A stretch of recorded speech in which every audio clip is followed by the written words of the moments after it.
දැන් මේ වෙනකොට උපාධිධාරීන් ගුරු සේවයට මදවා ගැනීම සඳහා වුණු තරග විභාගයට අදාළ වුණු ගැසට් නිවේදනයක් නිකුත් කරලා තියෙනවා. එතකොට දිවයිනේ ජාතික පාසල් සහ පළාත් පාසල් වලට අදාළව සිංහල දෙමළ සහ ඉංග්‍රීසි මාධ්‍ය ගුරු පුරප්පාඩු සඳහා රාජ්‍ය සේවයේ නිරත උපාධිධාරීන් සහ රාජ්‍ය සේවයේ නියුතු නොසිටින උපාධිධාරීන් බඳවා ගන්න තමයි දැන් මේ සැලසුම තියෙන්නේ. ඒ අනුව රාජ්‍ය සේවයේ නියුතු උපාධිධාරීන්ට ගුරු සේවයට අයදුම් කරන්න ඔන්ලයින් ක්‍රමවේදය ඔස්සේ බාර ගැනීම හෙට ඒ කියන්නේ 5 වෙනිදා උදේ 9 ඉඳලා විවෘත වෙනවා. පෙබරවාරි 19 වෙනිදා දක්වා ඒ කියන්නේ පෙබරවාරි 19 වෙනි දින පස්වරු 9 දක්වා මේක විවෘතව තිබෙනවා. ඉතින් රාජ්‍ය සේවයෙන් නැති උපාධිධාරීන් ගුරු සේවයට බඳවා ගන්න ස්ත්‍රී පුරුෂ දෙපාර්ශ්වයටම අයදුම්පත් කැඳවන්න පුළුවන්. ඒකත් ඔන්ලයින් ක්‍රමයේ ඔස්සේ පමණක් පෙබරවාරි මාසේ 20 වෙනි දින දක්වා උදේ 9ට විවෘත වෙනවා. මාර්තු 5 අවසන් වෙනවා. දැන් ඕකට වැඩේ සිද්ධ කරලා තියෙනවා. ඊයේ ජනාධිපතිත් එක්ක තිබුණු සාකච්ඡාවේදී සංවර්ධන නිලධාරීනුත් එකඟ වුණා විභාගයක් හරහා පැමිණෙන්නට. සහ ජනාධිපතිතුමා සහතික වුණා විභාගයේ පාස් නොවන අයට උනත් රස්සාව නැති වෙන්නේ නැහැ. ඔවුන් ඒ අදාළ හිටපු තැනෙම කටයුතු කරાવી අනිත් අයට ගුරු සේවයට ප්‍රවිෂ්ඨ වීම සඳහා අදාළ පියවර ගන්නවා. නමුත් පඩි වැටුප් සම්බන්ධයෙන් උණු දීමනාවලදී යම් ආකාරයක නඩු පැවරීමක් වෙන්න පුළුවන්. මේක පුද්ගලික වනසේ එක කොටසකට විතරක් මේ වැඩේ කරන්න බැරි බව ජනාධිපතිතුමා බොහොම පැහැදිලිව ප්‍රකාශ කළා. මොකද එහෙම වෙච්ච ගමන් අනිකුත් ගුරු සේවයේ සියලු දෙනා කැළඹීමටපත් වෙනවා. එතකොට ඒ අය Tamanට නෛතිකමය වශයෙන් මේකට හිමිකාරීත්වයක් තියෙනවා කියලා වුන් සටන් කරන්න ගත්තාම පස්සේ මේ ප්‍රශ්නේ ආයෙත් දුරදිග යනවා. ඉතින් එහෙම තියෙන ප්‍රශ්නේ විසඳුවා. මේ ප්‍රශ්නේ විසඳන්න සජිත් ප්‍රේමදාස කොහොමද කරේ? අතරම මේ සංවර්ධන නිලධාරීන්ගේ අයත් යම් ආකාරයේ සජිත්ගේ ඉස්සරහා දෙකට නැමෙන බවක් අපි දැක්කා. ඔබතුමාගේ කාලෙදී සජිත් කටටම ප්‍රශ්නේ උත්තරය ගන්න ඕනවට ඔබතුමාගේ කාලෙදී මේකට අනිවාර්යයෙන්ම පිළිතුරක් දෙනවද කියලා ඊයේ එහෙන පොරටෝක් දෙන්න කතා කරපු සංවර්ධන නිලධාරීන්ගේ සංගමේ කවුද දන්නේ තනතුර මිනිහා ඊයේ නිකන් අමුතුවට සජිත් ගාව තියලා සජිත් කිව්වා අපි මේ දේශපාලනික වශයෙන් කාගේවත් අත කොළුව එන්න නෙමෙයි ජනාධිපතිතුමා එන්නේ වගේ කිව්වහම ජනාධිපතිතුමා දෙන්න ඕන ලස්සන උත්තරය දුන්නා 4 වරක් මතු එන්න. ඒ තමයි අයියෝ මල්ලි ඒව එහෙම තමයි ඕවා ගණන් ගන්නෑ. ඕවා කවුරුත් ඕවා කරන වැඩනේ. එයා සජබේ ඇජෙන්ඩා එකට වැඩ කරන්න හැදුවා. සජිත් ප්‍රේමදාස මහත්තයා ඔබතුමා මේ පාලන තන්ත්‍රයට ආවගෙන් පස්සේ මේක කරලා දෙනවා කියලා පොරොන්දු වෙනවද කියලා අහුවාම සජිත් ප්‍රේමදාස කිව්වා ලේවලින් ලියලා දෙනවා. ලේවලින් ලියලා දෙනවා. මොන ගොන් තකතිරුවෙද්ද කියලා කියන්නකෝ නේද?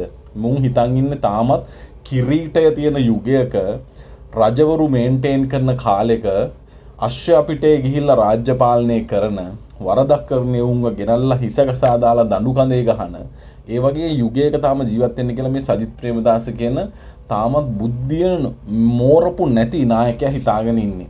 දැන් ඔය අහපු ප්‍රශ්නේ අහපු එක අයියේ ජනාධිපතිතුමා ගාව ඇවිල්ලා නැට්ට කොහෙදෝ ගහගෙන හිටපු හැටි දැක්කද සංවර්ධන නිලධාරීන්ගේ සංගමයේ පොර. ඉතින් මෙහෙමයි ප්‍රශ්නයක් තියෙනකොට ඒ ප්‍රශ්නේ ප්‍රශ්නයක් කියලා උනුත් දන්නවා. උනුත් හොඳටම දන්නවා සංවර්ධන නිලධාරීන් විදිහට බඳවගත්තාගෙන් පස්සේ උන්ට ගුරු සේවයට අනියුක්ත වෙන්න බැරි ප්‍රශ්නයක් තියෙනවා. ඒ ප්‍රශ්නේ තියෙනකොට ඇවිල්ලා ඔතන බුදිය ගන්න එක නෙමෙයි සාකච්ඡා කරලා ඉවරලා මේක විසඳ ගන්න අවශ්‍යයි. එහෙම නැතුව සජිත් එනවා, රාජිත එනවා, නාමල් එනවා, ඔය සෙට් එක ආවම උන් එක්ක ෆොටෝ ගහලා වීඩියෝ ගහලා උන්ගේ පාලනයක් කරද්දී මේක විසඳනවා කිය නිකන් ගොන්ජෝක් දාන්න එපා. ඇත්තටම මේ ආණ්ඩුව 7-5කට මේක මායින් කරේ නෑ. ජනාධිපතිතුමා අඟහරුවාද සාකච්ඡාව දුන්නා. සාකච්ඡාවට ආව කතා කරා වැඩේ විසඳලා දුන්නා. උපවාස තියාගෙන හත් තියාගෙන පපුව රිදෙනවා එතන ඉන්නේ කොහොමද අමාරුයි ඔය වගේ බයිලා වැඩක් නැහැ. ඒ නිසා මේ ආණ්ඩුවේ අප්‍රෝච් එක ගැන අපි එක්තරා ආකාරයකින් සතුටු වෙනවා. ඒ කියන්නේ ප්‍රශ්නයක් විදියට ලොකුවට අරගෙන ආවට ආණ්ඩුව යම් විදියකින් මේ ප්‍රශ්නය පොඩ්ඩක් බිමට සමතලා වෙන්න ඉඩ අරිනවා. මොකද හේතුව ඉස්සර උද්ඝෝෂණ වැඩවර්ජන බොහෝමයක් කරේ මේ ආණ්ඩුවේ අය. ඒ අය දන්නවා පාලන තන්ත්‍රය දනගස්සන්න පුළුවන් විදිහට ඇතුළේ යාන්ත්‍රණය මෙහෙව ගන්න.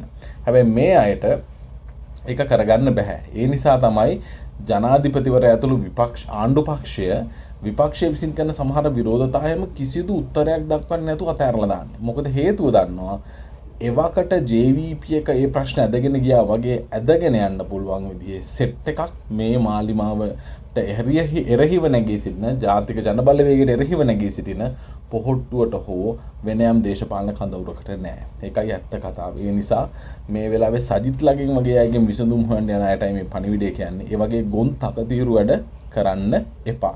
දැන් ඔන්න ප්‍රශ්න විසඳිලා ගැසට් එකක් නිකුත් කළා, චක්‍රලේඛ එකක් නිකුත් කළා. වැඩේ හරි විදිහට සිද්ධ වෙයි. එතකොට ඒ සාකච්ඡාව අසාර්ථක වුණොත් සර්ගේ රජයක් යටතේ අපිට අනිවාර්යයෙන්ම සාකච්ඡා කරන්න සුදුසුයි. අනිවාර්යයෙන්ම මේක ඉෂ්ට කරනවා. ඒක අපි ලේන් අත්සන් කළා. ඒක ඒක අපි ලේන් අස්සම් කළා.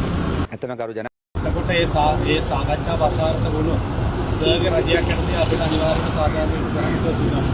අනිවාර්යයෙන් මේක ඉෂ්ට කරනවා. ඒක අපි ලේන් අස්සම් කළා. ඒක අපි ලේන් අස්සම් කළා. ඇත්තම කරු ජන ලේන් අස්සම් කළා. ඇත්තම කරු ජනාධිපතිතුමාට අපි සුතුවන්ත වෙනවා.